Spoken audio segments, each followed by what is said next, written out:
כן, אולי שמתם לב לשלטי חוצות הקוראים, יוחזר השלאפשטונדה.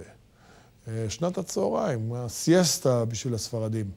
לא רק יש שלטים, יש גם עצומה באינטרנט שקוראת להחזיר את שנת אחר הצהריים בין 2 ל-4, ואפילו יש מי שמחתים ממש ברחוב. יוחזר השלאפשטונדה, חברים. יוחזר הסיאסטה. מנוחת הצהריים, רבותיי, מנוחת צהריים. כן, טוב, ברור שזה פרסומת למשהו. אבל החלטנו כן להתעסק עם זה, כי יש לנו עניין מיוחד בשלאפשטונדה. אז קודם כל נבהיר, אנחנו בעד שלאפשטונדה. אנחנו לא אובייקטיביים בעניין הזה.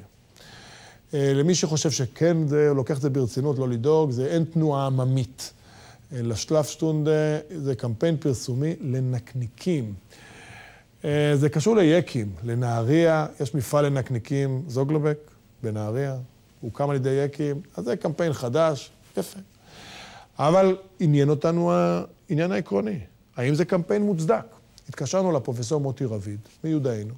הוא אמר לנו, תשמעו, בישראל אכן עשו לפני כמה שנים מחקר בקרב כמה אלפי גברים, בגיל העמידה, הוא קרא לזה, כאלה שישנו בצהריים וכאלה שלא, ושיעור התמותה בקרב הישנים בשנת צהריים היה גבוה יותר.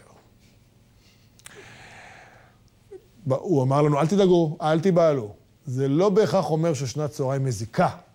זה אומר שמי שישן צהריים מלכתחילה בחיים המודרניים, זה רק אנשים חולים ועייפים. שמתים יותר.